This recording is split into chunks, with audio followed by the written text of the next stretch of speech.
Hi friends, welcome back to Vinodhini vlogs. இன்னைக்கு வந்து நம்ம சண்டே சமையல்லாம் பார்க்க போகிறோம். சண்டே என்னென்ன பண்ணியிருக்கேன்னு பார்க்கலாம். சிம்பிளாக தான் பண்ணியிருக்கேன். நிறைய பேர் நம்ம சேனல் வந்து சப்ஸ்கிரைப் பண்ணாமே பார்த்துட்டு இருக்கீங்க. மறக்காமல் சப்ஸ்கிரைப் பண்ணிருக்கேன் நம்ம சேனலை. ஆட் பண்ணியிருக்கேன்னு சொல்லு. இன்னைக்கு என்னென்ன பண்ணியிருக்கேன்னு பார்க்கலாம் வாங்க. சண்டே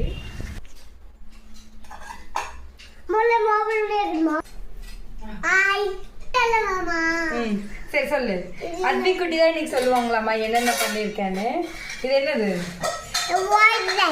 வெள்ளை சாப்பாடு,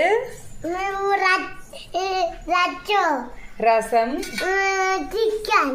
இது வந்து செட்டிநாடு சிக்கன் கிரேவி வந்து உங்களுக்கு நான் போட்டிருக்கேன், வீடியோ போட்டிருக்கேன். அந்த மாதிரி செஞ்சு பாருங்க. சிக்கன் கிரேவியும் முட்டையும் வேக வச்சு போட்டிருக்கேன் உள்ள. இன்னைக்கு வந்து இதுதான் எங்க வீட்ல வந்து சண்டே சமையல். உங்க வீட்ல என்னன்னு சொல்லி கமெண்ட் பண்ணுங்க மறக்காம. சரி நீ சொல். அத்வி கிட்டி சொல்றேன் நம்ம சொல்லு. வெள்ளை சாப்பாடு, ரசம், சிக்கன். சிக்கன் அவ்வளவுதான். பாய் சொல்லிடு. பை. ஓகே ஃப்ரெண்ட்ஸ், பாய். இந்த வீடியோ பிடிச்சிருந்தா லைக் பண்ணுங்க, ஷேர் பண்ணுங்க, கமெண்ட் பண்ணுங்க. மறக்காம நம்ம சேனலை சப்ஸ்கிரைப் பண்ணிருங்க. ஓகே ஃப்ரெண்ட்ஸ், பாய்.